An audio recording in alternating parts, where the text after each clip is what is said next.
You shouldn't plan to grow at 40% a year. That's not smart. That's not something to crow about. It's just fucking stupid. I think I was probably in denial. It never entered my mind that we could have been working for 15 years with this company and lose it to this lender. I just didn't enter my mind that this could go wrong. From Escape Collective, this is Overnight Success, the podcast about the entrepreneurs, the personalities, and the passionate people who make up the sport of cycling and the stories behind the icons they've built.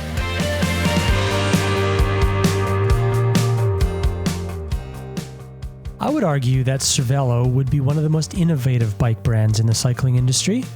Back in the 90s when they first started, almost everyone was focusing on lightweight bikes.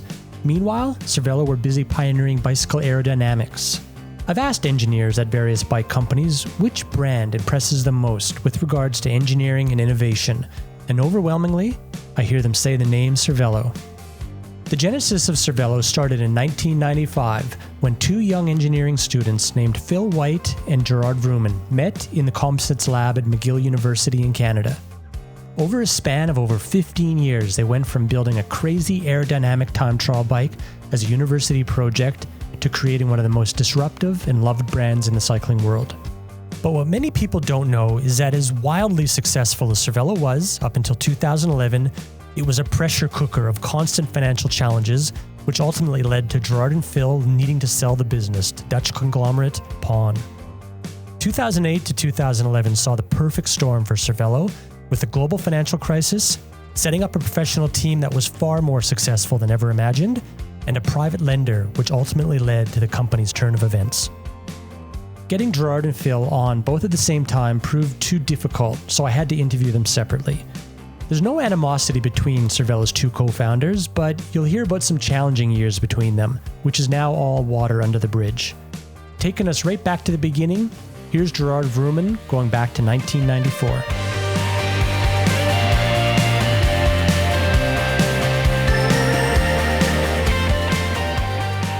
Well, I was studying mechanical engineering in the Netherlands, and you could always do like a 3-month apprenticeship somewhere abroad. And I thought, well, 3 months, that's like a long vacation. It's not really long enough. So I was always talking to my professor about, hey, can I not go somewhere longer? Can I not do my final year graduation project abroad? Because then it's like 6 or 9 months. And I just kept pestering him until at some point he relented and said, okay, you can, if you do both your apprenticeships like internally, then you can do your graduation project somewhere else.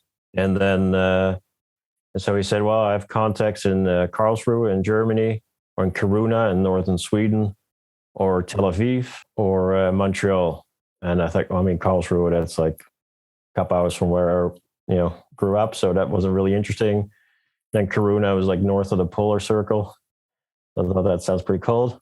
And then Tel Aviv, it was just, there were like Scott rockets flying and whatever. So I thought Tel Aviv doesn't sound so great either. Plus, Montreal, it's the furthest away. So that sounds the best. So of course, I didn't know that even if you live in Montreal and you want to escape the cold in the winter, then you might even fly to Kiruna. I didn't realize Montreal was that cold. So, but that's sort of the reason why it was Montreal. And then it turned out that these people in Montreal were doing some sort of bike project, which I was already doing bike stuff, but my professor hadn't mentioned that this guy was doing bike stuff. So I first chose Montreal, and then it turned out they were working on bikes. Then I went to Montreal in early December. To do your project in university on a bicycle project? Yeah, to do a graduation project, officially, as part of that team that was doing some bike research. We had the first meeting, and this professor was like, yeah, we're trying to build, the world's lightest time trial bike. And I was like, okay. And why would you do that? Why would you not make the world's most aerodynamic or something else that's relevant for time trialing? No. We really think that the lightest time trial bike is important. And so at the end of the first day, I decided, okay, this is ridiculous. I have to do something else. So I got the permission from my professor to do my own project, which was the design of an aerodynamic time trial bike. So I told the professor, wouldn't it be interesting if I look at it from the aerodynamic point of view? and you look at it from the weight point of view, which I think is ridiculous, but of course I didn't say that. And then, everybody agreed in the Netherlands and in Canada I would do that. So after day one, I basically had no supervision or anything anymore and just did my own project for 6 months. Here's Phil's recollection of those early days at McGill University and how he crossed paths with Gerard. We'd made some carbon bikes at McGill. One of the profs was into making carbon fiber bikes, and I liked carbon, so it was the area I wanted to go into. And then I met Gerard. He was in the same lab as us, and he was making this time trial bike for Gianni Bugno as his master's project. This guy's pretty cool. He's kind of quiet, but he was Dutch. He was interesting, and we kind of hit it off. And at some point, I said, Dad, I'm gonna either, I don't know what I want to do. I want to go in either motor racing, because I'd done a bunch of motor racing before, and I really liked that. I found it was really good at focusing you on exactly what you needed to do right now, and thinking on your feet. I really liked the technical aspect of it, but I was like, I want to start my own business, I think, kind of as well. And carbon's really cool. Anyways, like everyone at that point, I guess I had a bunch of different things. And Gerard was doing this bike, and I thought, wow, people would buy this bike. This is pretty cool. Gerard describes crossing paths with Phil in the composites lab not as being this immediate best friend scenario through a common love for bikes or anything like that. They were simply working in the same lab, and Phil took a keen interest in the bike project Gerard was working on. Phil realized that I was going to build this bike, and he had nothing to do over the summer, and thought, hey, this would be a fun project to really do, something practical in addition to all this, theoretical stuff we're doing all day long. So then, so they said, okay, let's build this together. So I think if we were going to make, if my project was a carbon fiber vacuum cleaner, he probably would have joined as well. It was just like, hey, let's do something practical as opposed to, right? And then, as you always see, you also know this because you're in this industry, that people find a bike a lot more interesting than a vacuum cleaner, right? Like a bike is something so simple yet magical to a lot of people, right? Gerard had a fascination with Italian bike racing legend Gianni Bugno, and he wanted his university project bike to be built especially for him. He called it the Baracchi, and in his self-admitted youthful arrogance, he went full steam ahead with trying to get Bugno to ride the Baracchi for his time trials in races like the Tour de France. I was a fan of his just as a cyclist, he was always sort of, at the start of Tour de France, was always like, this was going to be Gianni Bugno or Miguel in the Rhine, and then the time trial came, and then it was always in the Rhine, right? And so his time trialing was not so good, and I thought, oh, he's not sitting on his bike very well, and there's things that could be done there, in my youthful arrogance, obviously, that we already discussed with this Canadian professor. I just thought, hey, I should get in touch with this guy. I'm sure I can make him faster.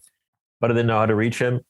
So I wrote a letter, and I wrote, I think I can make you faster. I have this background in aerodynamics, which was, not much, but, compared to the average cycling team, was anything more than nothing was something. Yeah. And so I wrote this letter. I put it in an envelope, Gianni Bugno, Italy. And I thought, hey, when it gets to Italy, somebody will know roughly where he lives. And when it gets to the right town, surely the mailman knows where Gianni Bugno lives exactly.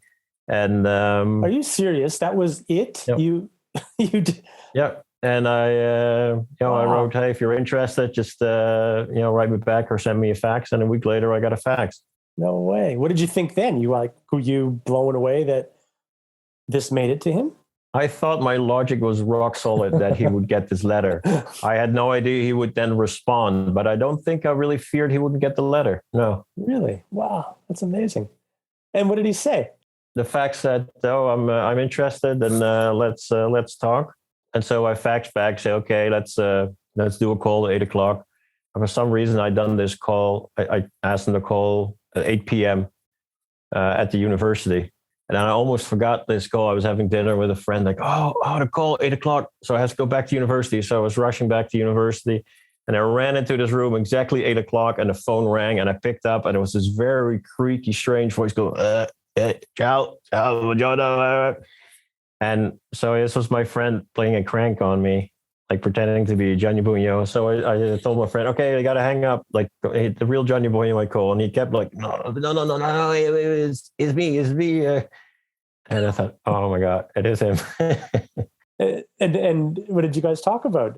Well, his English isn't that good. My Italian was non-existent. So we didn't speak about very much, but he said, yeah, I'd be interested. And then eventually the team sent like some aerodynamic wheels and some other products to us to use for the prototype. Yeah. And so this was all before I went to Canada, and then it went dormant for a little bit. And then I was in Canada, I was building this bike, and I contacted them again. And they sent, some disc wheels and some 3 spokes and everything. And we used that to put the prototype together. Gerard and Phil got kicked out of their university composites lab because they didn't really get along with their professor. And they began building this bike in the basement of where Gerard was staying in Montreal. And over a 4 to 5 week period of what sounds like a Breaking Bad episode, they spent night and day building the Baraki in that basement. There's photos of us running around someplace with, like gas masks on as we're working in the basement with all these toxic chemicals. But, we made them and Gerard had figured out what the theoretical thickness had to be for the carbon we were using. And we built it and we went, yeah, that's awfully thin. And he says, you gonna ride that? And they go, I'm not riding that. That's way too thin. Are you riding that? No, I'm not riding that. So we made added another 4 layers of carbon to it. Yeah. And it made it heavier, but then we were at least confident in our own handiwork that we were gonna ride it. And it turned out really good. I mean, it was super stiff because we kind of overdid the building, because it's always good to ride your own product, because you go, well, if I gotta ride it, I guess I should make it heavy enough strong enough that I'm confident in it. So we made that, and then we tested it down the hallways at school, and then we went over and tested it on Ile Notre Dame, the Formula One track in Montreal, and we rode down there one night when Gerard was driving me. Gerard had never driven before, or maybe he'd driven, but he certainly didn't have a license. Yeah. And Gerard was driving the car behind our athlete with the lights on the Formula One track where we weren't supposed to be, to give him lighting to test the bike. So, but it was super fun. Those crazy, stupid things you do when you're getting going. And the Baraki was born, and it turned out pretty damn good by their own admission. Yeah, I remember. It was, I think geometry-wise, probably still my favorite bike. With this head tube angle and everything like that, and the offset it had, it just handled so differently from what you would expect. So I remember the first ride, we went to the Formula One track in Montreal, because we thought, where can we ride quietly? And there's, nobody watching and no other traffic, which it seems strange now that you could just go there and go onto the track and ride around, but you could. And so we did that. And I remember we had some pylons as well. So we made a little slalom, and we'd go faster and faster through this slalom. And it was just amazing where you would end up at a point where you would know that you could not make this turn from the slalom because you're going too fast, just from experience from riding a bike. But every time you would make it. So the handling was just amazing of this bike. You would make these turns that in your mind you thought, oh no, I'm going to hit this pylon, and you would just never hit them.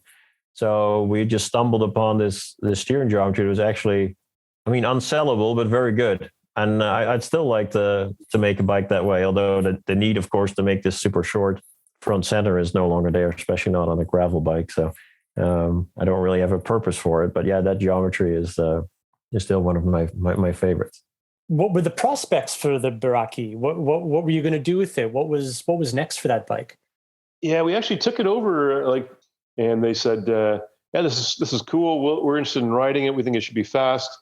Just go check with our sponsor, because he doesn't make anything like this, so we shouldn't have a problem with it. And so go check with him. They're in Milan. Was a cyclist Coppi, who's actually, and Coppi is actually Gerard's boyhood hero. So it was pretty cool for us to go. Anyways, so I flew over, and we drove Gerard's parents' car from Netherlands all the way down to Milan.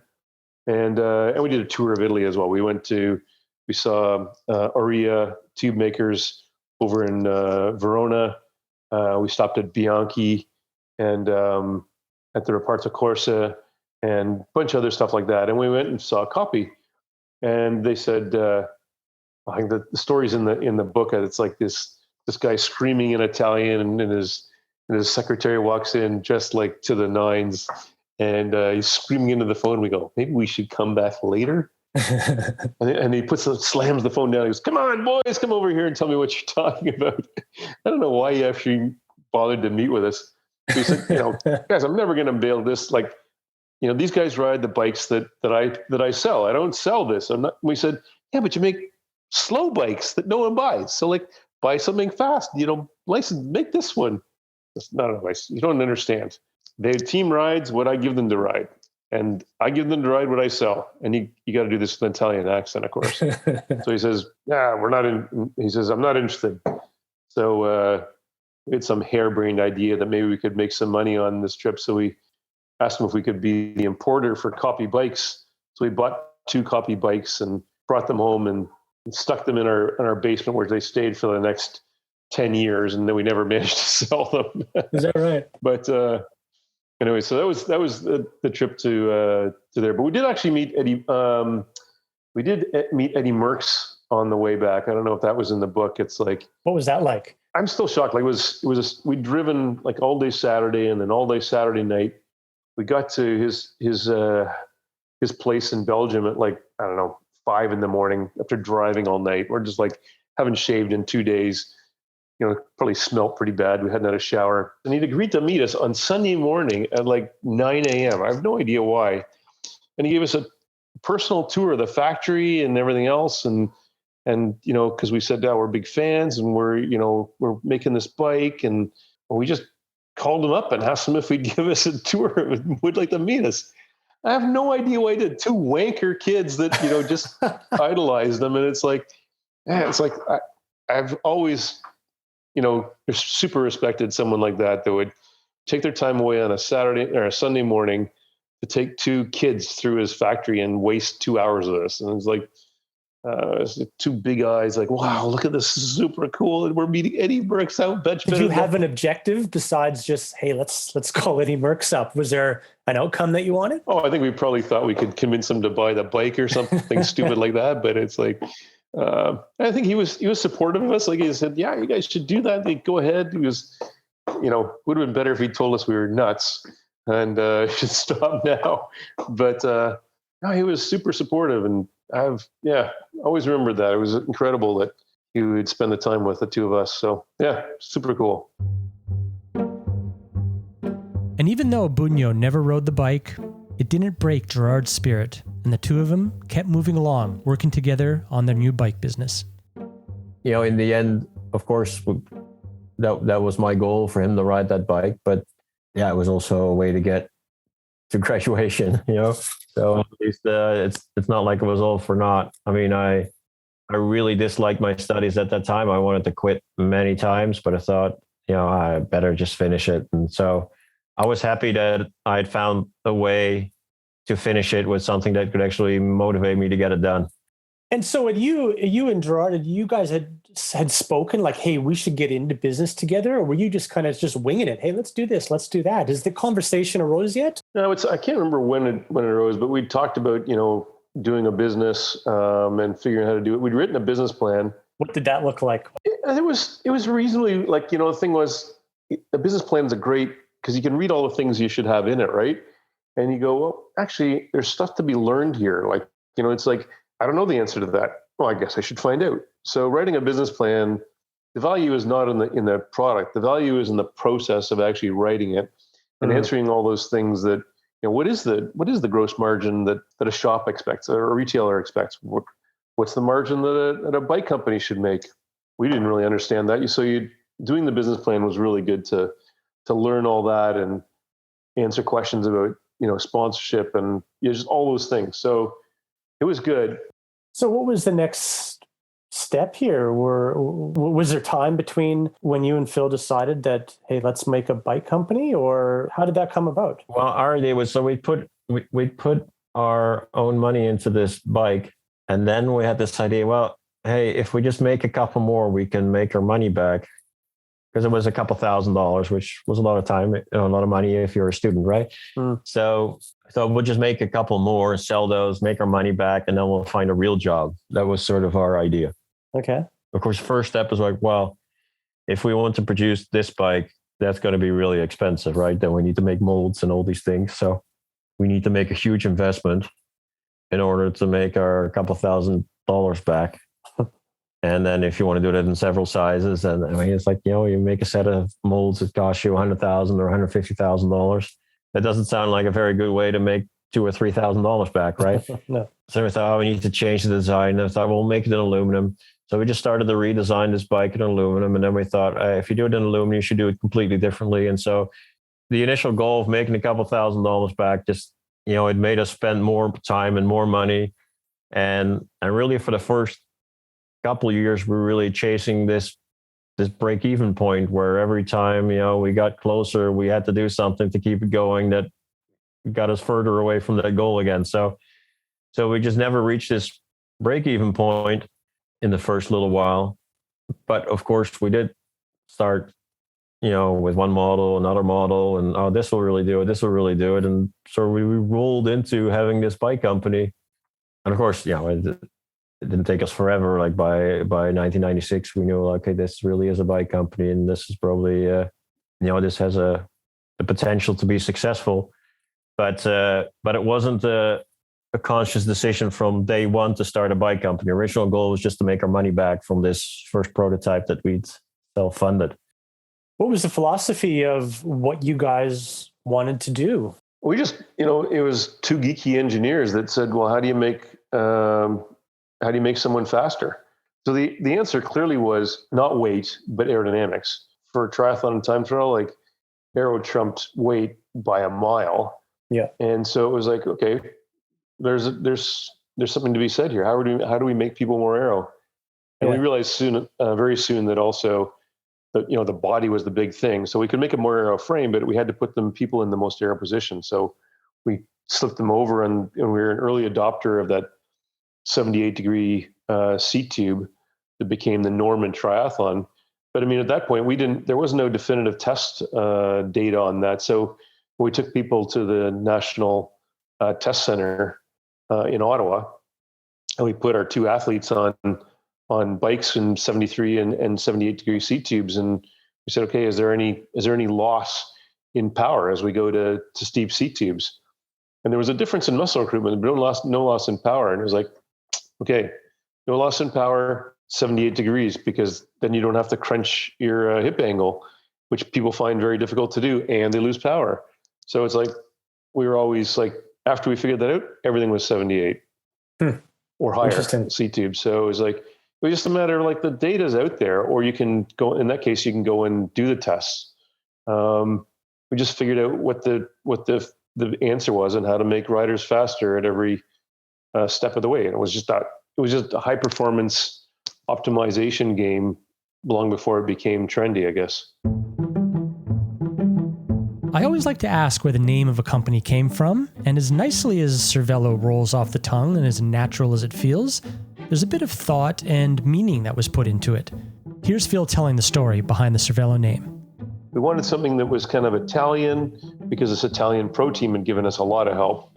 And we wanted something that expressed this kind of engineering kind of sentiment or, focus, that we were about making people faster. It wasn't about marketing. We had a very clear view of what we were trying to do, which was make better bikes and make riders faster right from the start. So we wanted to express that in the name.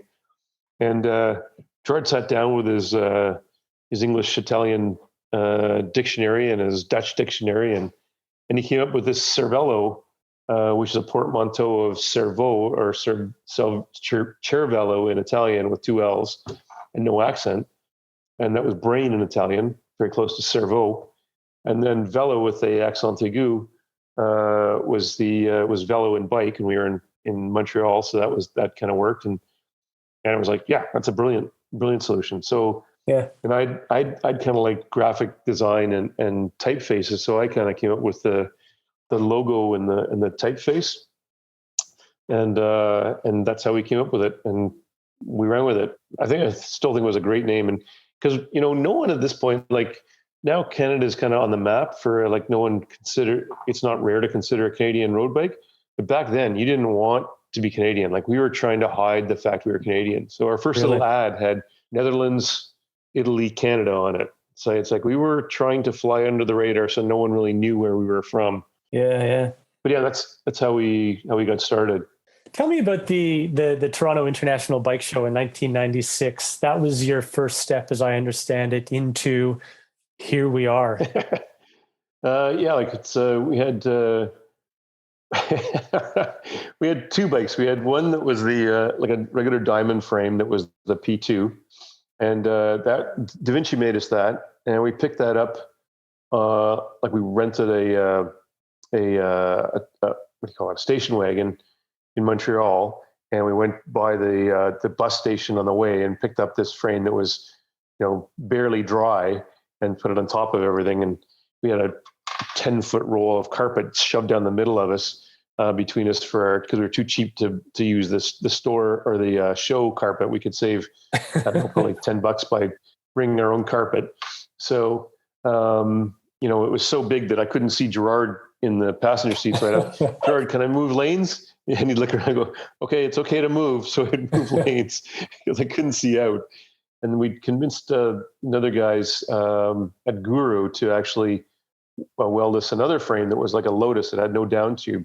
And so we gave them the drawings and we gave them all the tubes and we said, just weld it like it is. And they brought it back to us like a day ahead. And they said, you guys know what you're doing. You're a bunch of idiots. And so we fixed it for you. And we went, you did what? He said, he fixed it. You couldn't get the wheel in there. It's like, you morons. We were trying to get it so this super, super tight gap. Like we'd done a bunch of wind tunnel testing and we knew the gap between the rear tire and the frame was super important. So we wanted it really tight.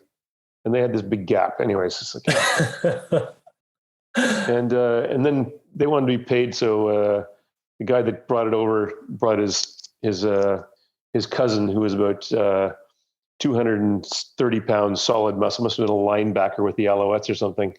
Anyways, to make sure we paid, it's like, so I had to run out in the middle of the night, getting all the money out of the ATM machine to give to them. Oh no. And then Gerard's threading the bottom bracket in and he gets it stuck. And they go, one of the great lines we ever had was the two guys from Guru, they go, I'm not touching it. And it was like, it's like, you guys screwed it up, you wankers. So we figured out after a while that actually they threaded it backwards, the bottom bracket. Right. So we had actually jammed it, but we were able to get it out and we were able to put it together. But it was like, we didn't get along so well with Guru. That was the bad start to the Guru relationship, and it didn't get a lot better. Now I see them and we kind of laugh at our stupidity of 20 years ago. So you had two bikes to bring to the Toronto Bike Show. How did it go? How was it received? We'd gotten these original wool Italian national team jerseys and embroidered them with Cervélo logos. And so we were standing in the booth with those jerseys, and we certainly got a lot more requests for those jerseys than we did for our bikes. That's what I remember from that first show. I was like, we just made 100 of these jerseys. We could have made a killing, but selling the bikes was difficult. But still, most of the visitors, of course, were either road riders or mountain bikers. Some goofy looking triathlon bike. It's not like that was what most people were looking for. So people were interested and intrigued, but not necessarily, coming to us and buying 3 for the whole family. So, but we did see another exhibitor who had triathlon stuff there, which was Endurasport store in Toronto. And so they also came over, looked at our stuff, and they became our first store. So it was something good came out of that, and that we now had a store in Toronto, our first ever store. And, it's still a Cervélo store today. So Gerard and Phil hadn't had much traction yet, and they cleverly realized that triathletes were the prime market for their bikes, and they were relatively easy to reach. So I think we fairly quickly realized, hey, we need to take these bikes to the places where triathletes are. And the great thing about triathlon is, of course, that the only way to be a triathlete is to do triathlons, right? So unlike cycling, where you could be a cyclist because you go ride every Saturday with your friends, well, it's very hard for me as a fledgling entrepreneur to find you, right? Like, where do I go to? I go by all the coffee shops and see where the bikes are standing outside. But with triathlon, okay, you just go to this event, there's 1,000 people who do this triathlon. Like, those are all your target market, right? So if you could just get a little stand at those triathlons, then you're going to see the right people. So it's cheap to get those stands because that's not really their business model. Their business model is to get entry fees from participants, and you have a much more targeted audience than any of those other events. So that became our big target, is to go to any event possible. So every weekend we were at events. So if it was anywhere in Ontario, I would often go with Endurasport. If it was further away, Phil and I would go, like, say, Memphis in May, and so we drive all the way down to Memphis, Tennessee, and back up with a bunch of bikes. So we try to be in as many of those places as possible to just meet our audience. So this endeavor was starting to get on its way, and both Gerard and Phil were all in at making Cervélo a business. Yeah, we had our all of our funds, like our friends and family money, were all invested in. It was all in all my school. I had to make a choice: school or bike company, and so I went with a bike company. And so it was in schooling. And Gerard got some money from family as well, and we had, like I said, $50K, and we spent it all on wind tunnel testing, like two geeky engineers. And it's like, okay, so we have nothing to sell and we have no money. Well, we convinced Da Vinci to make us 25 frames, and we said, we'll get money, no problem. We'll be able to get a loan from the bank. Of course, banks don't lend you money if you have nothing as collateral. And my wife was a commercial lender, and she kept telling us this, and we just kept ignoring her. And until we realized that, we're really not going to get any money. And then the BDC had this, the Business Development Bank. It was a federal program for small business.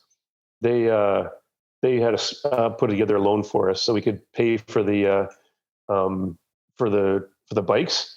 And we were just going, God, we gotta get this money. We got to get this money. And we weren't sure we were going to get it. And Da Vinci was hammering us every couple of days. Where are you guys going to pay? When are you guys going to pay? Like, and they were holding the bikes because they weren't stupid. And we couldn't pay for them. We had no money left. Oh yeah, no problem. We'll get that to you in a couple of days. And we're trying to get the bank to give us the money. Eventually they did, and we put the money up and we got these bikes. And then it's like, okay, so I guess we're in business. We have 25 frames now. What do we do with them? And how much money would that have been? Would it have been in the $20,000 mark, $100,000? How much of a loan was it? I was like, I think we got 25,000, and we turned around and paid probably most of it or all of it to Da Vinci, and maybe we got some other parts as well. So because we had to have something to put on the frame to kind of sell them. So you guys wouldn't have been big enough to be in OEM prices. How were you getting parts at a reasonable cost? We'd call up suppliers like OGC and Lambert, and that we go, we're two guys that we're starting a business, and they'd go, what's your store? Well, we don't have a store. We're manufacturing 4 stores. And they go, well, we don't sell to anyone but stores. You got to have a business. Well, we got a business. We're just not. So no one wanted to do business with us. Like, we tried every Canadian supplier, and they go, nope, you're not a store. We don't sell to wankers like you. And so we're getting pretty demoralized. Like, no one would sell us anything. And it's hard to buy like retail. Anyway, so we called, someone told us, so there's a place in New York that we should try that sold frame sets, or not frame sets, but frame kits, like everything you wanted, and they would sell it to you as a package per frame, and you had to buy so many. Anyway, so by this time we'd kind of optimized this whole line about, we're developing this business, we're selling it, we're OEMs, but we're small OEMs, we sell to shops, we don't sell online, we don't sell to direct or anything. Anyway, so we call up this New York company, we start this this well-rehearsed line, and he cuts us off at 30 seconds and says, what do you guys want? What's your freaking credit card number? Give me your credit card number and I'll ship you the parts. It's like, like Americans. It's like, this is how America does business. Just give me your card number and I'll ship them to you. Yeah. And it's like, it was this huge difference between America. They just want to do business, and Canada, which was like, nah, you guys aren't worthy of our business. Yeah. And it was like, but that was true. Like, I mean, the Canadians didn't want to do business with us initially. Like, we were Canadians at that point. I think it's changed now, especially in bikes. But there was still that, not invented here. So, syndrome. It's like, that's too new. It's not validated elsewhere. I'm not going to buy it. Right. And so, really, we had our initial success in the U.S. from a supply, but also from a market standpoint. I mean, it was kind of disappointing that we were making good progress in Canada in a few areas, but I mean, we really broke out, I would say, in the U.S. Business was progressing, and Cervélo started hiring their first employees, but they were still working out of Phil and his wife Anna's basement at their home, and eventually taking up the entire house. Phil described it as boxes and parts being absolutely everywhere, with employees and delivery people who were basically strangers to Anna coming in and out of the house. Anna would come home and not even be able to open the doors or use the kitchen at times, so you can only imagine the chaos of those earlier days, but they eventually got a proper office to work out of. What was it like selling to retailers at the time? Were you picking up the phone and cold calling, or how did that? Oh yeah, it was the only, like, you can get a list of, like, bicycle retailer, we figured who the big retailers are, and we'd sit there and, we had a phone, one of those black things with, With the cord and everything. Yeah. The cord and a little desk, and, I'd sit at one side and Gerard at the other, and I'd call up and we had a little script, and it's like, hey, it's Phil White from Cervélo. We make triathlon bikes and the world's fastest triathlon bikes. And I can't remember what our script was, but it was like, we went through the script and they'd go, not interested, slam. Like, fuck. You'd take the phone, you'd slide it over to Gerard, and he'd go, your turn now. And he'd go do the same thing, and it's like, slam. And it's like, oh God, my turn again. So, jeez. And once in a while you'd have a bite, right? Like you'd go, the guy'd go, hi, hey, Phil, yeah, great. I'm really, really excited about this. Tell me more about this. And you go, well, it's like there are these super fast time trial bikes. We've been testing in the wind tunnel. And he goes, this Phil Wood? No, I said, it's Phil White. He goes, oh, not interested, slam. It's like, it's like, you get so good at dealing with rejection. And it's like, so anyways, we do that for like 2 hours, and then we go, okay, I've had it. I can only take so much rejection in a day. That must have been painful, because I know firsthand how much I hate to do selling. But like at the time for you, was it a painful job, the selling? Because you're an engineer. Oh yeah, like I didn't like doing it, and I clearly wasn't very good at it. Well, good enough to get you by. Yeah, well, yeah, sort of. And I think it was, it was that of it. It's just, keep knocking on doors, keep showing up. I think probably most of our, looking back, the thing we did right was we went to those events. And we met those retailers that were important, like Try All Three Sports and Mission Bay. We met those at events, and the route home was useless. But meeting those people at the events, that was what really got us retailers. In the year 2000, the UCI began putting strict requirements on the construction and design of bike frames, which had an enormous impact on the bike industry. This was a blessing in disguise and a watershed moment for Cervélo and their P3 model, which resulted and became the gold standard in triathlon and for time trialing. When the bikes were getting crazier and crazier, right? Obviously the Lotus bike, and then Aubry, and then Hata, and all those kind of brands that have now all been forgotten. And so the UCI was on this quest to make bikes look like bikes again, right? And so they announced these rules that for January 1st, 2000, a bike had to be, a front triangle and a rear triangle again, and these tubes could only be certain sizes, and they had to connect in the usual spots and not somewhere else, and you couldn't just delete a tube if you didn't like it. And so what happened in the 98 and 99, obviously people were trying to make product that was ready for these new rules, especially on the time trial side. That meant that either people were dumbing down their product, right? Just moving the tube so that they fit in the template again, or or beefing things up making them more normal, let's say, and therefore losing some performance, or they decided it just wasn't worthwhile at all and they just stopped making these bikes, right? I mean, Honda made an attempt with a more normal looking bike, but then, there wasn't much Honda about it, so that never got any traction. And of course, the Lotus just disappeared. Obviously, we were looking at those rules as well. I mean, our production bikes weren't that illegal. And we're talking time trial bikes, and that was the only thing. You didn't have a road bike at that point, did you? We did. Yeah, we had road bikes from the start. We just didn't sell any. Okay. But or didn't sell any, but with 90% triathlon time trial and 10% road.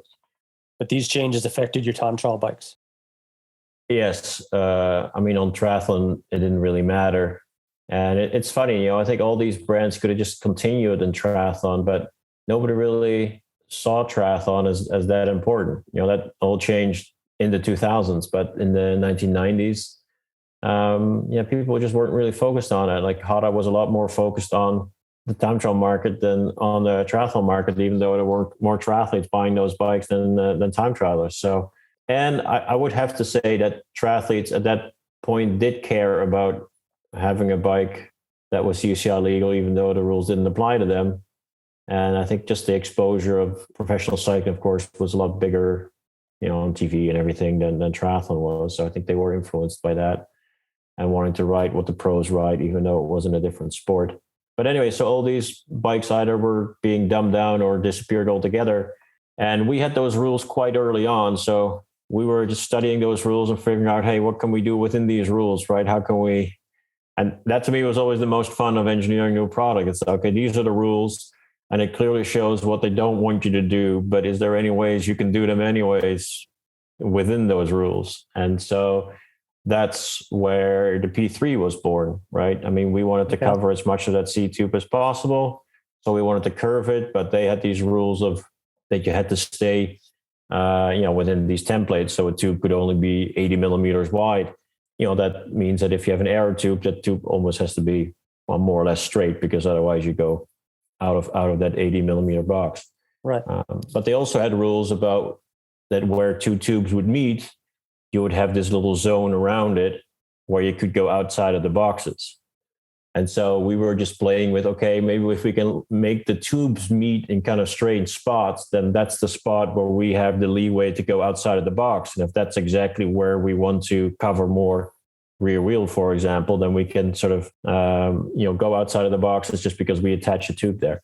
And so that's what led us to changing the angle of like the seat stage, bringing them down a bit so that we could curve this C tube instead of making it straight.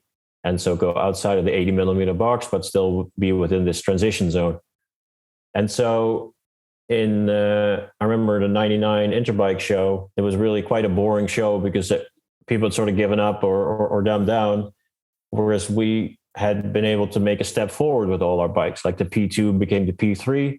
And we had a pretty simple bike called the Air, which had a round C tube and then an aero down tube. And that became like a double aero tube. So an aero C tube with cutout and an aero down tube, of course, and seat posts and everything like that. And then our top model P2 became the P3 with that, curved C tube and the more coverage for the rear wheel. So everybody was sort of taking a step back and we were taking a step forward.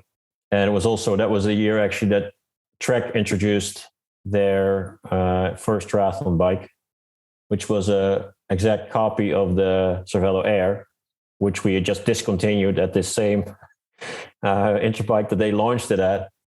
And in fact, there were people from Trek with like printouts from the Cervélo website going like, we now have this bike too. And then dealers were telling them, actually, Cervélo doesn't have it anymore. They've moved on.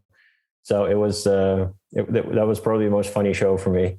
And that's really where we took off. I mean, we were already growing strongly in triathlon and in time trialing, but that's really where sort of a gap opened up. And of course, I mean, you look 5 years later, sort of that P3 shape with the curved C tube was everywhere, right? That was the de facto definition of a time trial triathlon bike. Was a bike that had a curved C tube. That seemed to be all that mattered. And the P3, if I'm not mistaken, was the gold standard of triathlon bikes, wasn't it? And time trial bikes. Yeah, it and remained that way for a long time. I mean, that bike stayed in our lineup for 8-9 years unchanged. And then, of course, came the P3 carbon. I mean, halfway through that trajectory came the P3 carbon, and that stayed unchanged for a long, long time. So yeah, that the P3 was really what made Cervélo, I think, on the triathlon and time trial side. Cervelo's advantage was that they were paranoid, and they were also too small to get distracted on anything outside of their niche, and that they could innovate faster than the big players in the market. But their disadvantage was that they were undercapitalized and had poor cash flow, which made everything they did a hand-to-mouth operation. Because we were just petrified in the early days that it was like the mouse sleeping with the elephant. And we figured, one morning the elephant's going to wake up and they're going to realize that, they just don't want us playing in their sandbox, and they're going to roll over and just squash us. The trick was just innovate faster than your competition. Yeah. And that was the thing that, just keep ahead. We couldn't afford, we got patents on the first bikes, but it's like, we couldn't afford to fight them, and protect them. It was more a vanity play. And we thought, I think it wasn't a vanity play at that point. It was like, we thought we should protect this. This is unique.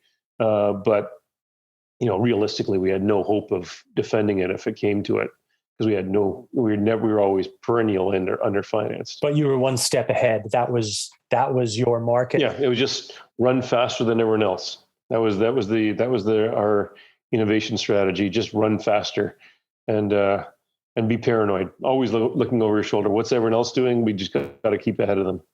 That was terrible. Like Gerard, I didn't pay ourselves anything for, I think, 3 years.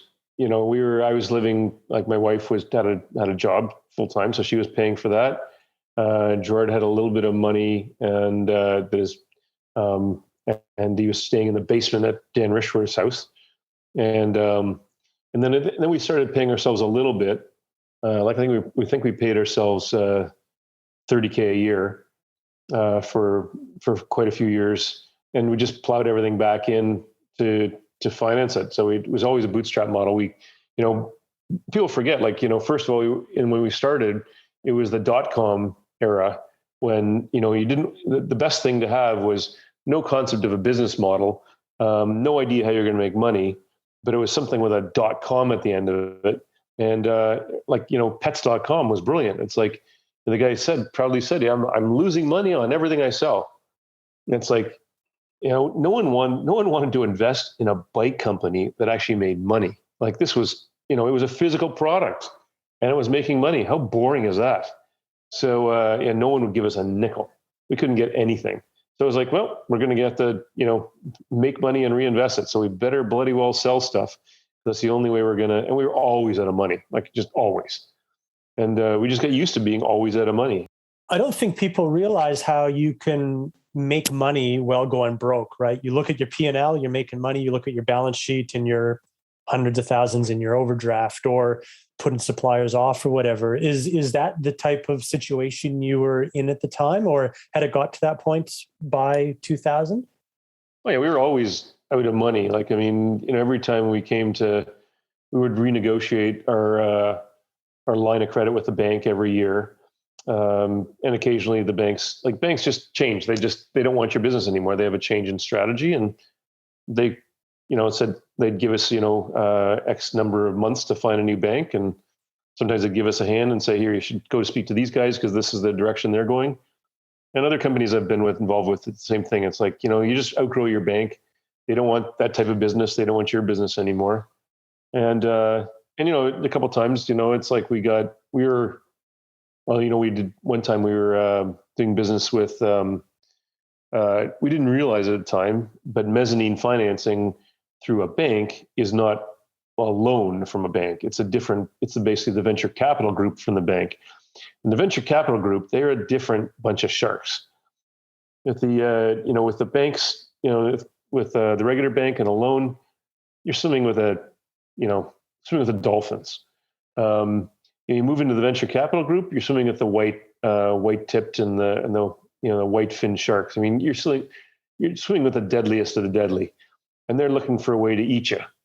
And there was one time where they said, yeah, we'll have it all arranged for for Christmas. And we'd planned this well in advance. We knew we were going to need more money for the new year. We started back in September, and it dragged out. And it came to the point where we were at Christmas, and they said, yeah, everyone's leaving for Christmas, so we'll get it done right after Christmas. And we're calling them between Christmas and New Year's, and they go, boys, it's Christmas, New Year's, everyone's away.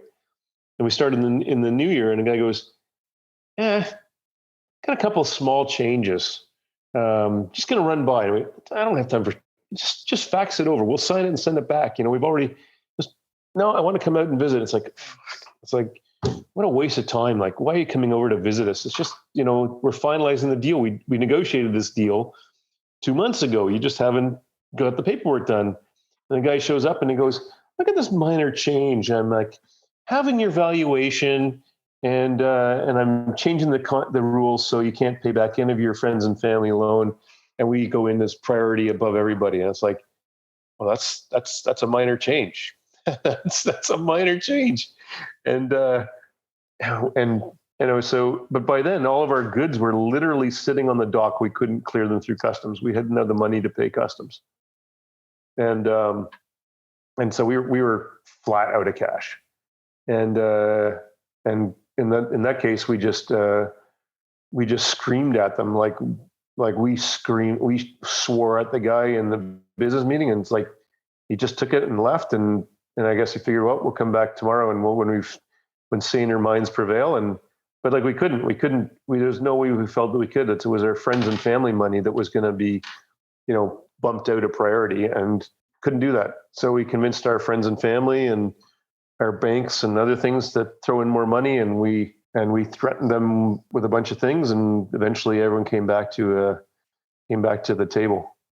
Cash flow is everything, right? And it's, in the beginning you don't realize what the main levers are to affect that, but once you do, you realize it's inventory, then you can say, okay, I'm going to try and minimize that, but the most expensive bike is the one you cannot deliver because you don't have it in stock, right? I mean, it was always tight, but when the numbers are small, you can also always fix it, right? If what you're lacking is $5,000 or $10,000, you can talk to a store and say, "Okay, you just prepay these, and I'll give you 3% discount." Or you can talk to a supplier and say, "It'll be there next month." Or you can call a friend and borrow the $5,000.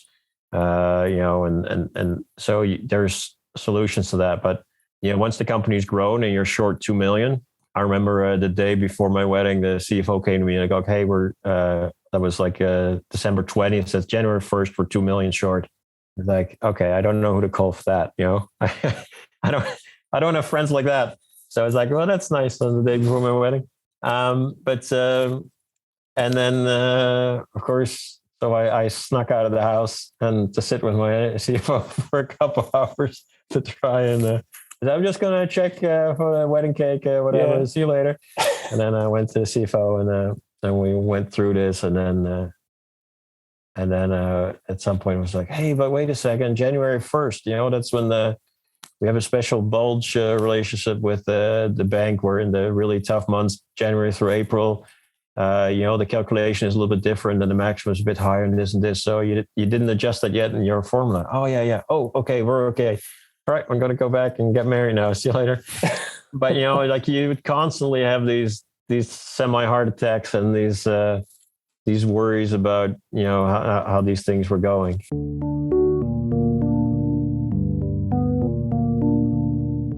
We're up to 2002 now in Cervelo's timeline when Phil brought in a general manager by the name of Sam Minardo, who took the business to the next level through his experience at Trek, while bringing in some operations experience and processes to the business.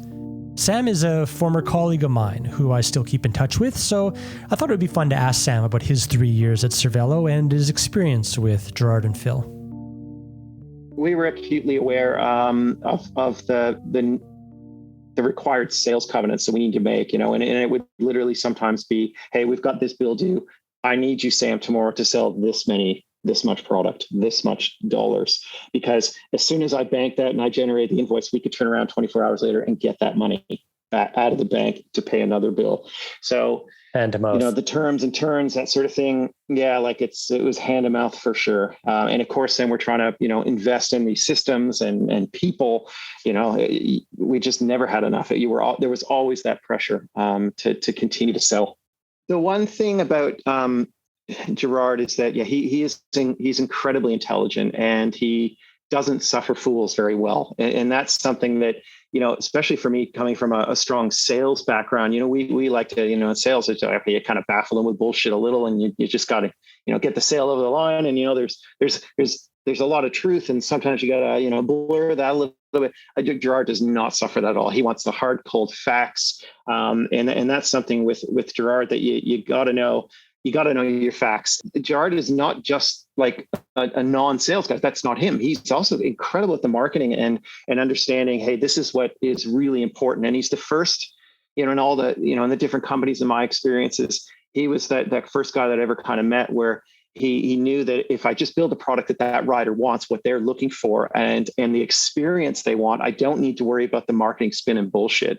I don't need to, the stiffer, lighter, stronger, any of this. I'll say, hey, it's this, and we built it to do this, and therefore this is why you're going to love it.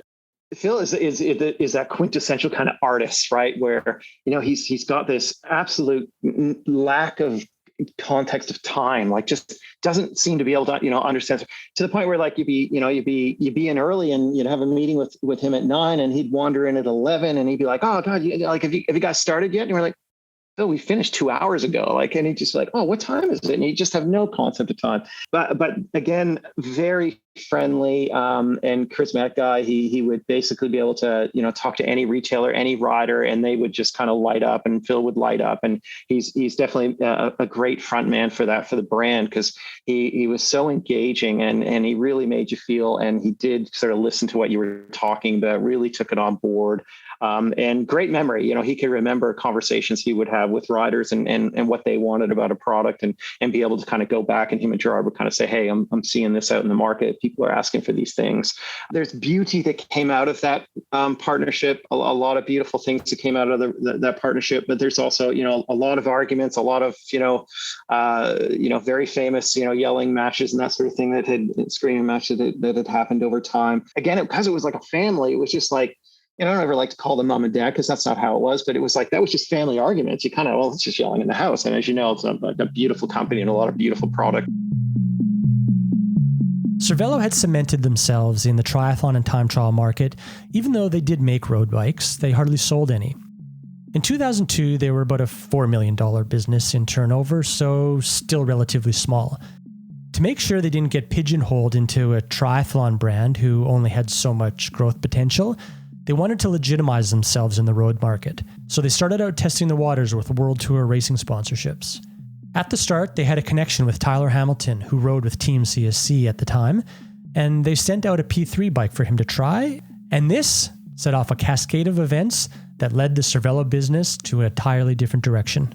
We didn't feel you would get that much exposure from just having a North American team, so we thought if we want to do this well, we got to be at the highest level, which was a pretty ridiculous thought for a company our size. But we thought, if we want to do that in 2005, 2006, we should probably start to learn how this works. Like, we have no connections in this world. This will take time to build up. So why don't we just start looking around and tell people we're interested, and then, talk to these teams. And of course, they won't pick us, but at least we will learn something from these interactions. And then, in the following years, we can become more serious. And then maybe in 3-4 years, we'll actually have a team. So I called Henny Stamsnijder from Shimano, who was then the sponsorship guy for Shimano Europe, and said, oh, we're looking to sponsor a cycling team. Do you know any teams that are available? And he said, Gerolsteiner and CSC. So I called Gerolsteiner. They never called me back. And I called CSC. And they did call me back. And then a lot of things sort of mysteriously came together. So the day before I was to fly over to Europe, I went mountain biking and fell and tore my rotator cuff. And then the next day I had to go, to Denmark with this bike box with a show bike in and all these things that I couldn't carry anymore. And so I slept my way to Denmark, and I got there the night before. I made this presentation, and then I went to say hi at their service course, and the marketing guy from the team said, "Oh, you want to have dinner?" I said, "Sure." And so at the dinner, he told me all the things that Bjarne Riis really likes and that he was looking for. So then that night, I completely rewrote my presentation to write exactly what Bjarne Riis was looking for. Design And around then the next rules. morning, I did the presentation for Alex Pedersen and then for Bjarne Riis. And Bjarne was like, "Wow, I can't believe this is exactly what I'm looking for." And so that presentation went really well. And then in the end, I said, like, "Hey, would you like to keep this demo bike here? You know, maybe somebody can ride it." Because I just didn't want to carry the bike anymore because my shoulder was hurting so badly from the torn rotator cuff. So I was just trying to get rid of the bike. And I said, "Yeah, sure, I'll keep it." And then we were walking through the service course. I said, "Oh, there's Tyler Hamilton's P3 frame." And they were like, "Oh, what's that?" I said, "Well, that's our frame. That's and the mechanic was like, "Yeah, it arrived here, but no idea what to do with it." And I said, "Yeah, you're supposed to build it up for the Tour de France." So I was just giving them orders to build up this bike, which, and Bjarne Riis and Alex Pedersen were looking at each other like, "Is that really what we're supposed to do?" But nobody said anything. So then the mechanic started building up this bike for the Tour de France, which was, like 2 weeks after. It was end of June that I was visiting them. And so our idea was always like, okay, we're going to be in this sort of process to pitch our sponsorship, as will be, half a dozen other companies. And then, of course, in the end, they choose Pinarello or Luke or whoever, and we will have learned something.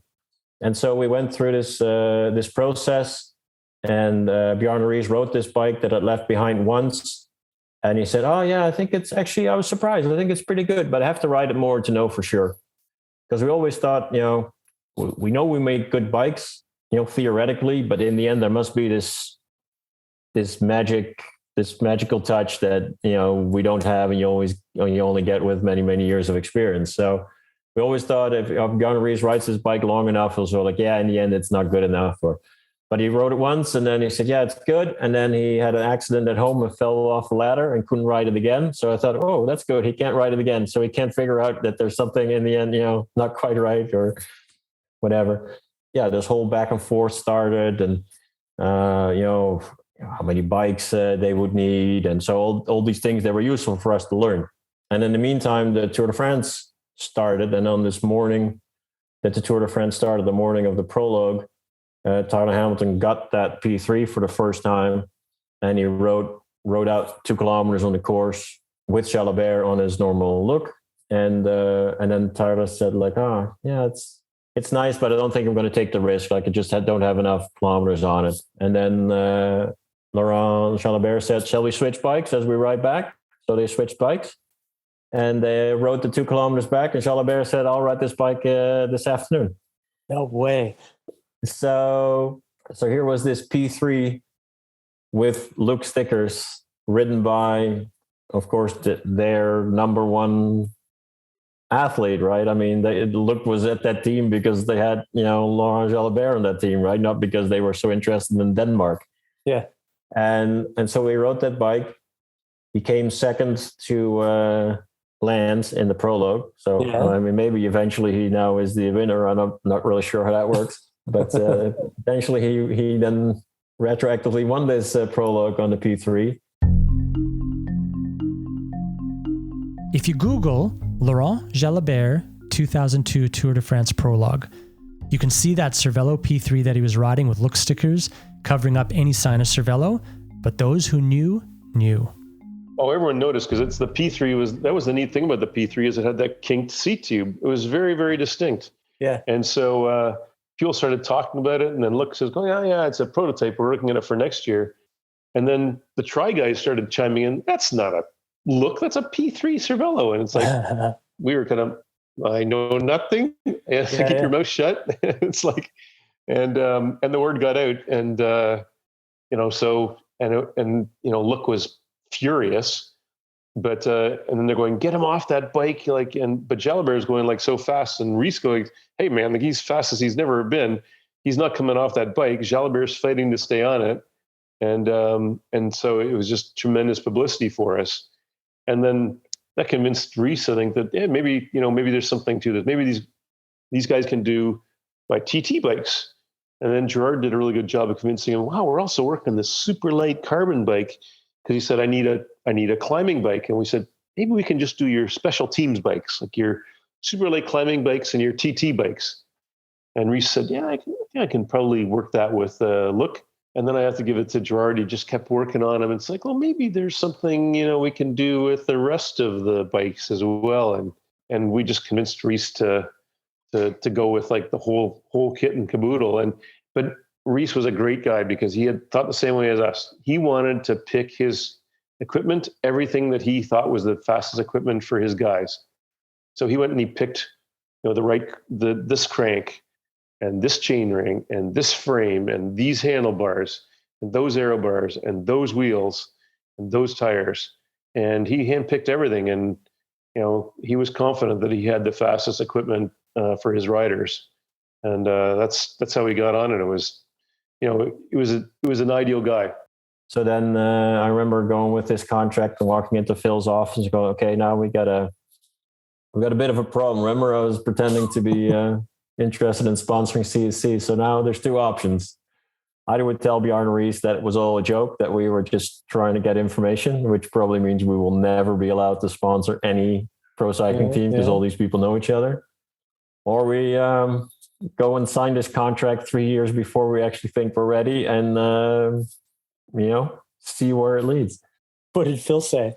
Well, I'm not sure how it all came about, but the end result was that we said, let's just sign it and see where it goes. And we thought either this is going to be fantastic or it will kill us, one of the two. And of course, it did almost kill us. It was 2003, that first year sponsor was definitely the most, there are stressful years afterwards as well, but that was really epic from a stress point of view and very hard to deal with it because there were just so many problems. And the thing was, it wasn't just us. Like, we brought these other companies on board as well. And none of these companies had any experience with sponsoring a team at the highest levels. It was just when stuff started breaking because there's people, the level at which the parts were being used and also the abuse they see from mechanics.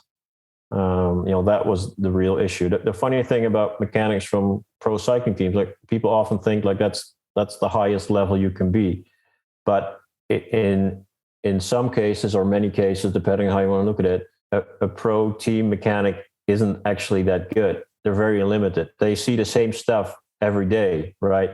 So they're very good at what they see every day, but they don't have the breadth of knowledge that a normal bike shop mechanic has, that sees different bikes all the time and different technologies.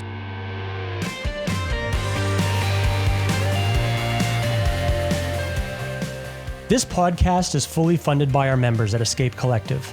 In fact, all of our content on our website and our podcast network is 100% supported by our members who believe that cycling media should be independent from the sport and industry we cover, and that we should exist to serve you, rather than live or die by our ability to be a platform for the sole purpose of selling you more stuff.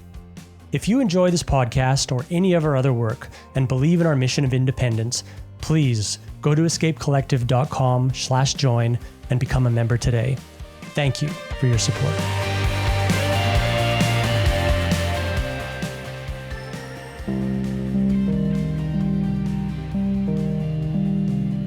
With this first year of a self-described catastrophe of sponsorship behind them, not just for Cervélo, but almost all of the equipment sponsors, Phil and Gerard were called into a meeting with Bjarne Reese, the owner and GM of Team CSC. And right just before that, I think Reese had called us to a come to Jesus meeting at his villa in Tuscany. And we kind of thought, well, this is kind of it. It's going to be... And it was like, so we had a couple of months left to go until we were supposed to meet him. And we just worked like hell to make sure that we had everything fixed. And we weren't sure what was going to happen at that meeting. Whether he was going to say, thanks guys, it's been a slice, but you're off the team as of now. What did he say? He said, thanks guys. It was a hell of a year. He's super straight-faced. He's got a stone face, right? So you can't really tell what he's going to say. it basically said, I knew it was going to be a hell year. I knew you were totally underestimating the amount of work it was. I knew it was going to be horrid. Don't worry about it. I got your back. Wow. And it was like, it was like, whew. I was super surprised.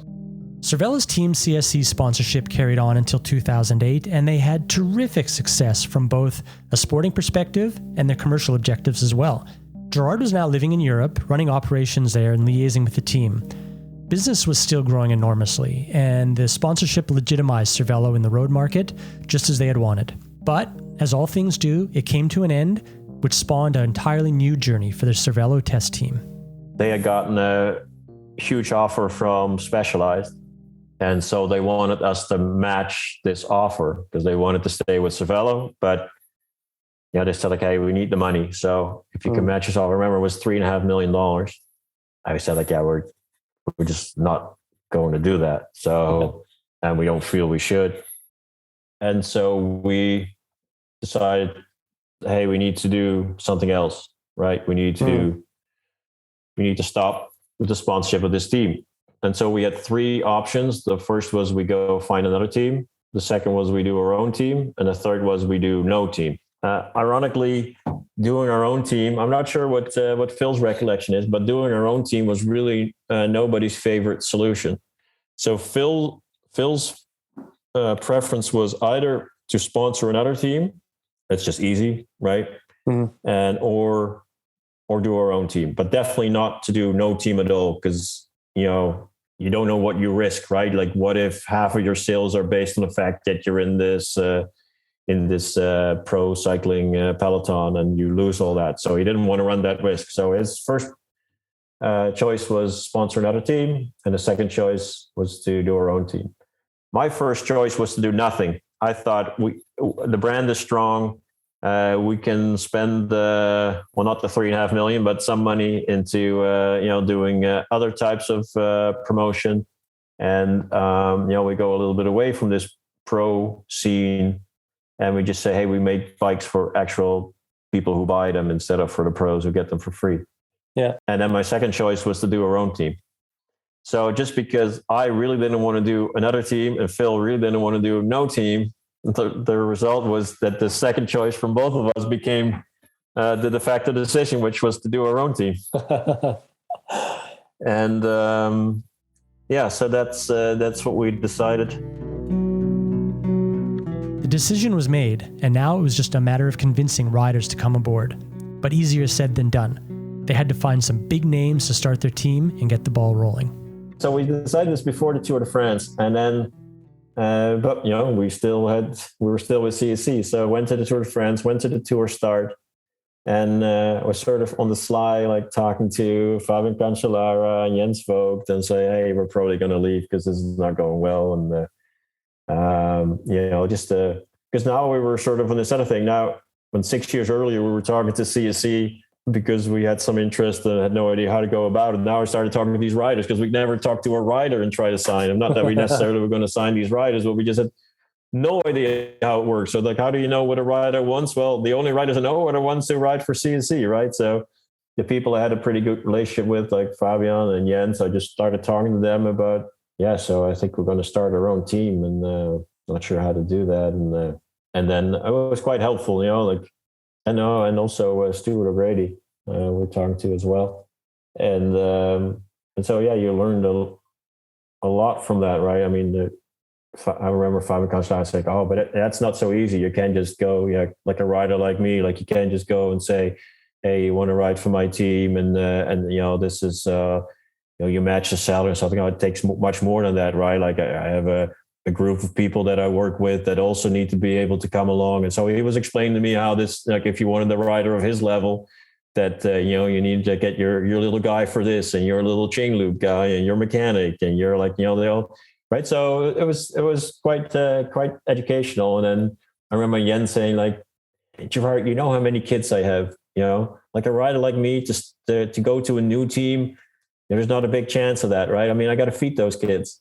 And then and Stuart was more like, I'd be very interested. And he almost became the first rider we signed, I would say. Really? But then Well, how the hell did you get Carlos Sastre, who won the Tour de France, on board? So I mean, Carlos was probably throughout the years the rider I had the best connection with. And so I was also trying to learn from him, on this first weekend. And I said, like, yeah, we're probably going to start our team. And he goes, like, you know what? I do not talk during the Tour de France about anything. I'm here to ride the race. Let's meet and have coffee after Tour de France, which was amazing because I don't know if you've been in this sort of scenes during the Tour de France, but in the Tour de France, the majority of riders are not focused on the race. They're focused on next year. Like everybody is negotiating, everybody's talking to everybody. Like everybody's wasting their energy on a contract. And so it's pretty interesting that Carlos said, like, I never do that. So tell me about the coffee after the tour that you had with him. And after Tour de France, on the Monday, Tuesday, I think the Tuesday, he was doing a criterium in the Netherlands. And so I said, okay, we'll meet up there. That's easy enough for me, being Dutch. And so I met him in his hotel room and I said, yeah, so we've decided to stop with CSC because, there's two main reasons. And so we're going to start our own team and just so we have full control over everything that happens. Like, we can make sure that we're serious about anti-doping and we can have the structure in place to work on that. And I mean, I'm not under any illusion that we can prevent everything, but, we want to have that responsibility ourselves. And then he said, oh, that sounds really cool. I'm in. Like, oh, well, I wasn't actually offering you, it's going to be small. It's like, oh, it doesn't matter. I'll be in. Seriously, that was your first big fish. Yeah, that was our first big fish. Yeah. Wow. And getting everyone underneath him is it fair to say that was relatively easy when you could say Carlos was on board, or was it still a challenge? That helped. Yeah, I mean, I think that helped get Torhushoft on board. Yeah. Certainly that, because now it sounded serious, right? I mean, maybe he would have come otherwise. I don't know. But he told me that certainly, made him realize that there was something real happening. Yeah. And then, of course, when there's, if you have Carlos Sastre or Torhushoft, look, everybody likes at least one of those two. So, then it became a lot easier to, of course, they knew people, but also, other people were just, okay, this is something real. But of course, I mean, that was also the downside, and that made it bigger than we had intended, right? I mean, Carlos was willing to ride for much less than he was worth, which kind of still makes me feel bad today. But then the group around that, of course, they needed to be just paid what they're worth, right? So if Carlos said, I really want this guy, then okay, that, the guy was going to be paid what he was worth. And these are many World Tour or Pro Tour at the time riders coming down to Pro Conti.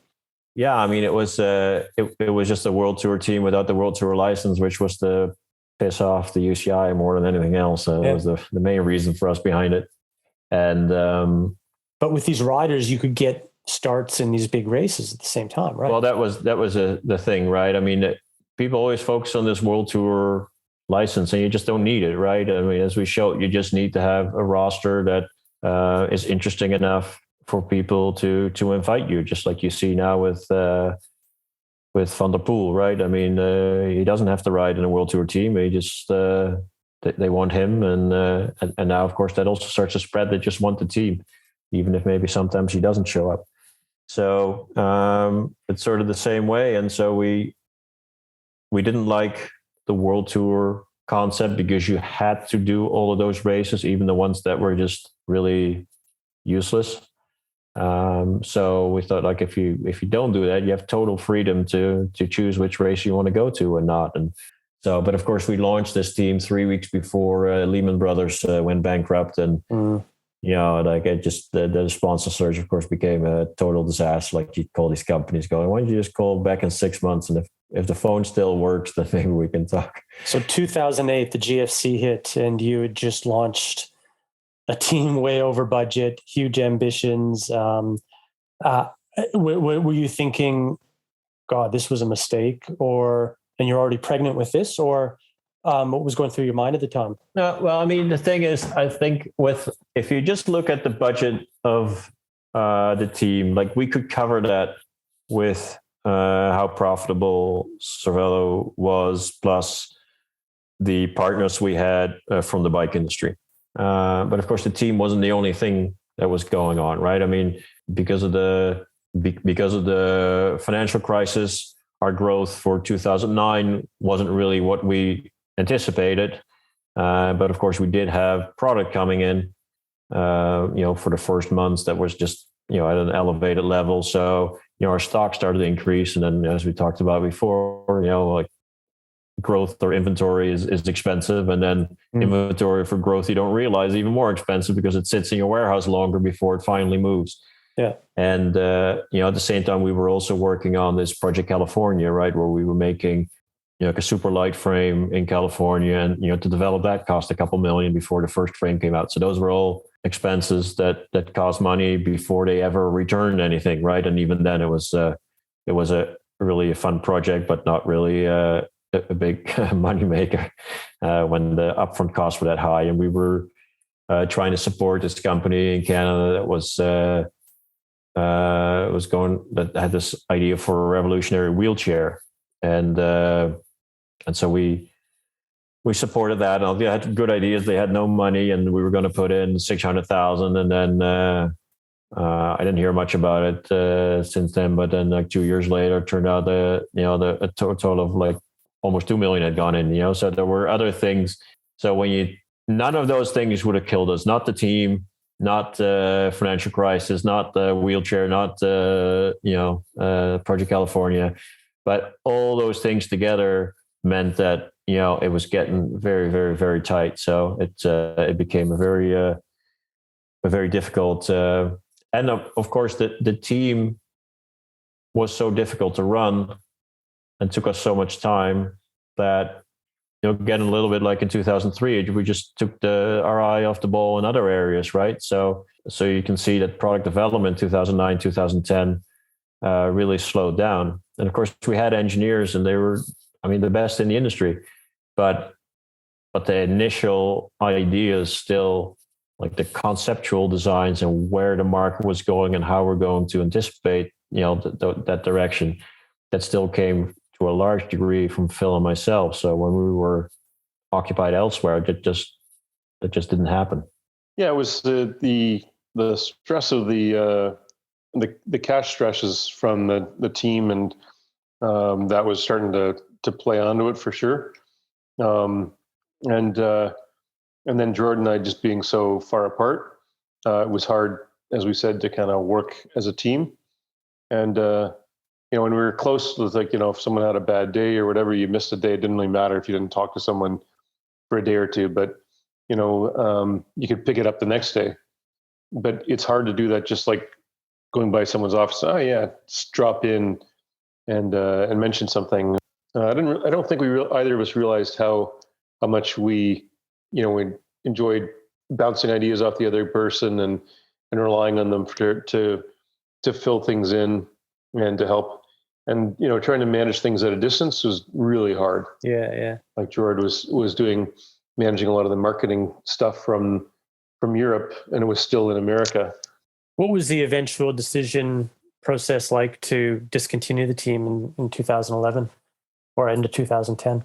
Oh, we knew that we were just like, it was bleeding money. So it was like, it had to go. Like, we knew we had to, after we weren't going to get a sponsor, a title sponsor, or your co-title sponsor. We knew we couldn't afford it. So that was a thing. Yeah, we should have, if we'd realized how bad the financial meltdown was going to be, we wouldn't have done it.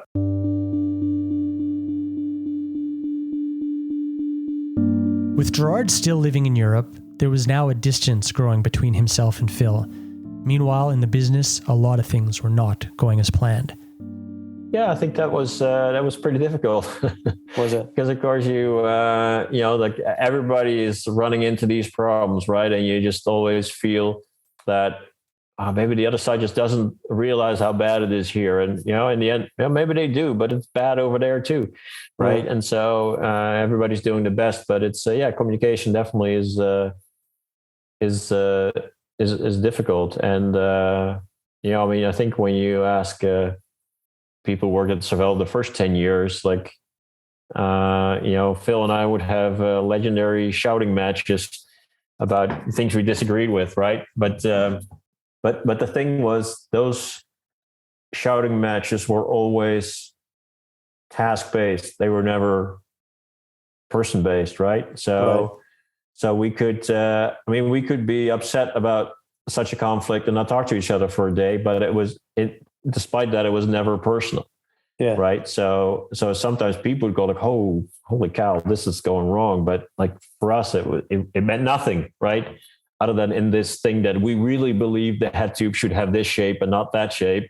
But it was only about that. It was very heated, but it was only about that. And then of course it would be resolved, right? But now when you're that far apart and you rarely see each other, like you get things that fester more, and that it becomes difficult to then clear it the next day. And and it's of course it's easier to get along with people and everything goes well.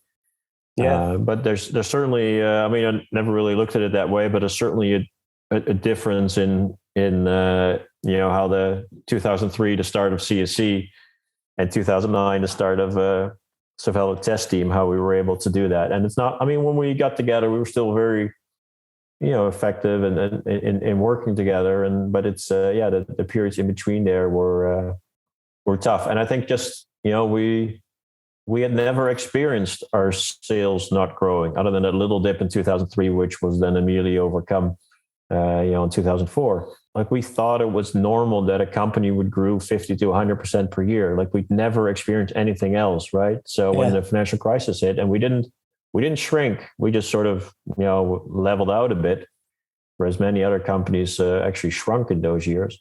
Yeah. But we leveled out a bit, but that was already so foreign to us that, I don't think we responded to it that well. And, we didn't just go in and say, oh, let's cut all these costs. Let's do this. We were like, oh yeah, this will, it's just temporary. And then things just keep festering on.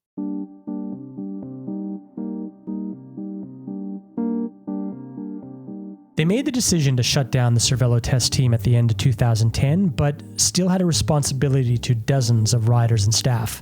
For the 2011 season, Gerard was able to merge with Jonathan Vauder's Slipstream, and the new team became Garmin Cervélo. Most riders and staff were able to find homes there, but Gerard was at the end of his rope with team sponsorships. Andy Kessler, who was formerly BMC's CEO, ran Cervélo's European division from 2007 to 2011 and described the company's downfall as the test team being victim to its own success. Yeah, that was kind of almost the beginning of the end, right? That was really like, that put Cervélo under serious financial problems. And at the end, that was the reason why they had to sell the company also. And so that's a bit how Cervélo worked, right? And that's also like the way, Gerard works. It's just like, hey, I have a plan, I have a vision, let's do it. But he's a very much a head guy. He's one of the most intelligent people I've ever met. And, in his head, it's done and dusted. But then, then there comes reality, right? And reality was that I can't remember the exact budget, that they had a budget of, I think, 2 or 3 million. And at the end, the team was like 10, 12 million, right? And that put them really under financial pressure. Right. And it was a case of there was contracts to be fulfilled they couldn't pull out. Yeah. And they were really successful, right? They were super successful, which nobody ever, anticipated that they would be so fast, so successful. What's your perspective on that? Yeah, I think it's very hard to take that step down. Of course, in May, 1st of May, 2009, right? So 4 months into this team existing, it was number 1 in the UCI ranking, right? It was just ridiculous. Yeah, the classic season was crazy. And then the Giro, it was at 4 stages. And I think eventually, if you cross enough people out, Carlos Sastre won that. But I think now officially he's 2nd or 3rd. I'm not sure. They let Menchov keep that one. Of course, they had Carlos Sastre and Thor Hushovd, but there were also just a lot of misfits, right? Like we had a lot of these British riders who never got a chance from British cycling, right? So the Dan Lloyds and Roger Hammond and a lot of riders who were or neo pros that then all of a sudden they became more successful than their neo pro salary would justify, right? So there were a lot of riders. I mean, Heinrich Hausler, probably the biggest exponent of that, right? Who rightfully deserved a much better contract already a couple months in than they'd signed for originally, right? So the success definitely made it more expensive, and then it's very hard. Maybe if you're looking at it from a pure business point of view and you are clear-headed, you would step back and say, like, okay, let Heinrich Hausler go. But I mean, how do you let the guy go who almost won Flanders, San Remo, and then came second in Flanders, and was a great guy for everything that we actually wanted to do with the Cervélo testing, right? Like, it was always, not just about racing, right? It was also about product development, and it was about fan access. And I mean, he was great with the fans, right? I mean, when you look at those Beyond the Peloton videos, that documentary that was really groundbreaking, I think, at the time. Like, he's just such a great character in that series. And so it was also like, yeah, you don't really, they are doing exactly what we want to achieve, right? Taking the focus away from only the racing, but also these other things. And so, yeah, I mean, the success definitely made it more expensive. And I guess at some point we should have said, hey, that's great, but we can't afford it. And, let your top 3 people go and hope that you have some more neo pros that will eventually fill the gap. But it's hard when those people are really doing a great job for you. You also want to reward them for that. In early 2011, Cervélo was in a financial situation such that it became clear that there were no other options except for drastic cost cutting across the business. Phil and I realized at the end of 2010 that we needed to cut costs and just regroup. And so we decided to close the European office and concentrate everything again in Toronto to be more effective in the whole organization. So because with supply chains in Europe and sales for North America is of course in North America, and it's like it was just all. So we said, we're better off just doing everything in Canada again, and just have better coordination of the different tasks that have to be performed by a bike company. And we also figured it would be better to have one CEO than 2, so that it's clearer for people what to do. And so even if we don't necessarily agree with what has to be done, it's still better that everybody is at least going in the same direction, even if it might not be your preferred direction. And so in May 2011, I sort of stepped out of the day-to-day running of the business. I just became I was a shareholder, but nothing else. And Phil became the sole CEO in Toronto, and we closed down Europe. Later in 2011, sales were still ticking along, but cash had become tighter than ever. The time came for Cervélo to refinance with the bank, but they were unsuccessful. They had no other option but to renew their loan with a private lender, which ultimately was the nail in the coffin. Unfortunately, Cervélo headed towards insolvency, and the private lender informed them that they were going to take over the company. Fortunately, in Canada, you have 10 days notice to call in a loan like this, and this began what may have been some of the most, let's say, memorable 10 days of Phil and Gerard's lives. Our sales sort of held up through the whole financial crisis, but things were getting a little nasty with this with this lender. And then I thought, okay, we need to do something. We need to find other financing or a buyer for Cervélo. While it's still worth something before this lender kills the whole company.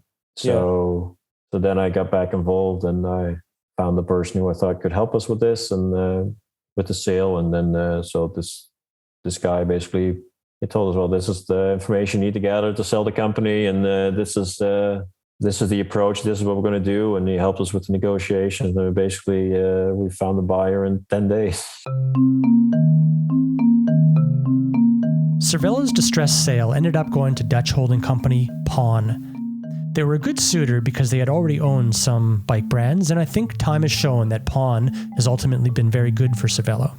Phil couldn't discuss those final 10 days of trying to find a buyer for Cervélo, but they're described in Anna's book as being stressful, as you can imagine. I asked Gerard how those 10 days were for him, and he had an interesting perspective that I didn't expect. Well, those 10 days were fantastic. I really loved those 10 days. I have very fond memories of that period because I think I was probably in denial. It never entered my mind that we could have been working for 15 years with this company and lose it to this lender. So I just didn't think, those kind of books were being written. I just didn't enter my mind that this could go wrong. So it felt to me like this period was going to be super hard work with the kind of stuff we'd never done and with a happy ending. I didn't think it any other way. So I was in Europe those 10 days and I got along. I mean, ironically, the guy who helped us structure all this and arrange the sale was Lionel Conacher, the one from before when I didn't have a talk with him. But yeah, I called him and said, the thing is, I'm a kind of a shy person, so I don't really ask people for anything. So I just called him and said, I need your advice. But really, what I needed was, I need your help. So it's like, oh, this is a problem. And then without having to ask him, I maneuvered it so that he would offer like, hey, do you want me to help you? And so, he was in Canada and Toronto with the team there. And so it was just 10 days of, okay, we need this kind of information. So they'd be working on it and I'd be sitting here and, they'd work there maybe until 10 p.m. and I'd work here until 4 a.m. and then go to sleep and then wake up a couple hours later. So I had very little sleep, but you really have a sense of purpose and there's really only one thing that matters in your life for that. So I like that focus, right? I don't like the whole scatterbrainness of it. So when there's only one thing that matters, I get a lot of energy from that. Here's Phil's post-acquisition memories and his time at Pawn. It was a very difficult period. And to have them come in and take over and say that they made it clear, like our job was to make sure we didn't lose our people, like make sure they're clear that, we want to keep this brand and this company going and make sure you keep those people. And it was like super relieving to hear people say that and be able to go and stand up in front of people and say, yeah, I've got your jobs. I've got your back. Yeah. Yeah. It was huge. There's nothing about that. Huge for me and Gerard to be able to stand up and say we did that because it looked dodgy for a while. Was there any time, with, a bit of time in hindsight that you did resent Cervélo, I guess, and the way it panned out, or did that ever cross your mind? I think I don't know you, but when we sold it, you go through these periods of like, that's great, and then holy crap, that's stupid the way they're doing that. And that's great, and that's stupid, and you go through that, and over time it just kind of mellows out over time, and it's like it's stable. And so I went through that. There were some. I was kind of surprised that they didn't want to. Use Gerard and I more as a sounding board after the acquisition because they would go, oh, we're going to do this because of this. And I go, well, we tried that. Are you sure you want to do that? Well, actually, we didn't have this discussion, but I would have liked to have said, are you sure you want to do that? We did that 10 years ago and we totally flopped. Yeah. Yeah. Now the question is, okay, so are conditions different? People different? Is the market different? Is something different? But I think that, knowing that we tried it and failed at it would be valuable to say, okay, what did they do right and what did we do wrong? Yeah. And, you don't have to take my advice all the time, but I think you should ask my opinion and advice and you don't have to take it. Yeah. Yeah. I was surprised that there was not more of that, but mergers and acquisitions are really, really tough. Like, I mean, the success rate on mergers and acquisitions is in the order of, depending on who you speak to, 10 to 25%. Right. So, the fact that it's still around and it's growing, it had a rough time, but I mean, they've beaten those odds. I think it could have been better in the interim, but it's like live and learn. Do you look back and are you proud of what you've built? Yeah, I guess so. I'm proud of it, but it's like people look at it and ask me like, what is Cervélo riding by? How do you feel? And it's like, I don't really. It's like I ever see the bikes everywhere. To me, it's a brand. It's a brand I like. I don't have some sort of emotional attachment to it. Really? That I did. I feel emotionally attached to it the same way I do about other brands that I care about. So, for instance, I'm a big Porsche guy, and I every once in a while Porsche does something really great or really stupid that I don't understand, and I go like, "What are you thinking?" And I kind of have that same thing with Cervélo now. It's like, "What are you thinking?" Or "Holy crap, that's a brilliant idea." After Phil talked about that, I wanted to know how Gerard saw Cervélo 10 years later after leaving the company. No, but when I see a Cervélo ride by, of course, it feels special. It's that bike, that brand that we created that, we never thought it would become the success it became when we sold it. And we certainly didn't think it would still 10 years later, right? It's still there. So yeah, it's still a very special brand to me. Not as specialist when I now see an Open or a 3T. Like, I mean, that's also clear. But yeah, I mean, it's pretty amazing to me that this brand exists and is this size, and in the end, there's so many people who are happy with it, right? I mean, we could be in a lot of worse industries than this one. Like you make a product that makes people happy and makes them come back for more. So while doing something that's healthy. With the benefit of 10 years of hindsight behind them, I asked both Phil and Gerard what the regrets were and what the lessons learned were. I would say that the one thing that I really screwed up was work-life balance. Never had it. I was always driven. If you look at I think Anna put a circle somewhere. There's a questions or properties or characteristics of Gerard and I, and one of them was driven. And it's like, yeah, I was absolutely driven. I absolutely wanted to succeed and wanted to build the best bikes. I wanted to build a big company. I wanted to be commercially successful. And I was willing to do not anything, but I was willing to work my ass off to get there.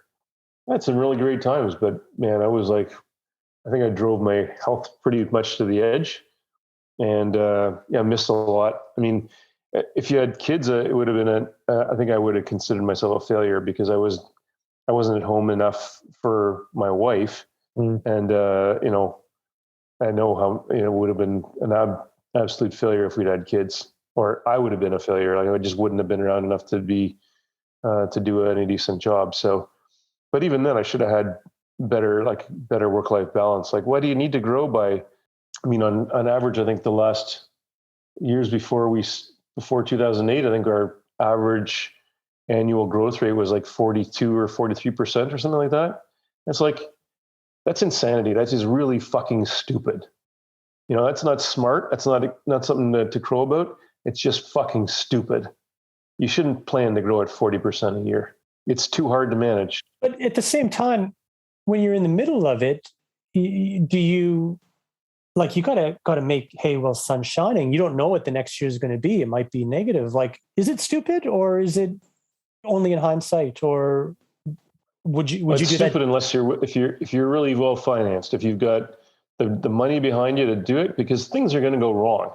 Yeah. And like ours is a bootstrap model, so everything we made, we just plowed back in.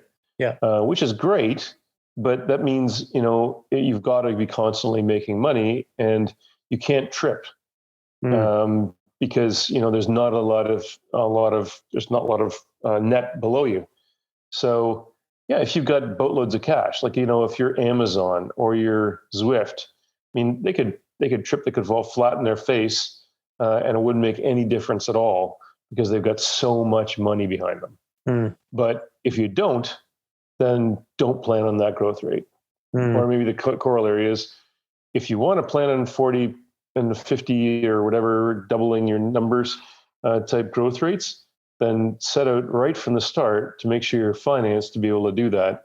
Yeah, and you're willing to also, like, it's going to be hard on yourself and your people. It's going to outgrow, you can easily outgrow it, or the growth can easily outgrow you. It is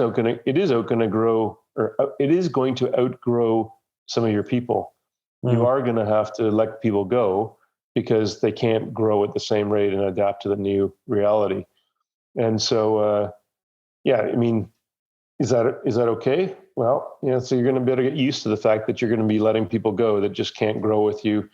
And that doesn't mean they're bad people. It just means that they're not the person you need right now. Here's Gerard answering the same question. I don't know. I only know one type of business, right? Which is the kind of business that I have and have had. So I don't know how you start an Uber or or Facebook or Amazon. But for these kind of companies that are actually going to produce a real product and sell it to people who are interested in the product, but you also have lots of other people offering in that same space, right? For these kind of companies, I think the key is always first that you keep your expenses under control, right? Because that's how you survive when it's not going so well. In line with that is to really think about what is really necessary, right? A lot of things are, you have to do this, you have to do that. Now, like, to start by thinking you don't have to do anything, right? I mean, you're going to create your own company with your own brand, your own product. So just think about what's important for that product. And a lot of what's important is the not so sexy hard work, right? Like selling your first products, getting your first subscribers to your online cycling platform. Like, all these things are hard, right? It's not, let's book a vacation to a tropical island for a photo shoot for Instagram. I mean, no, that's not the way most companies work, right?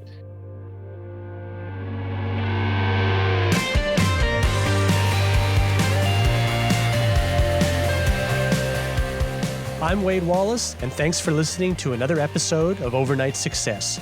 If you have suggestions on a remarkable entrepreneurial story within the cycling industry, hit me up on our members Discord channel, where I'd love to hear about it. Until next time, stay inspired and stay tuned for our next episode.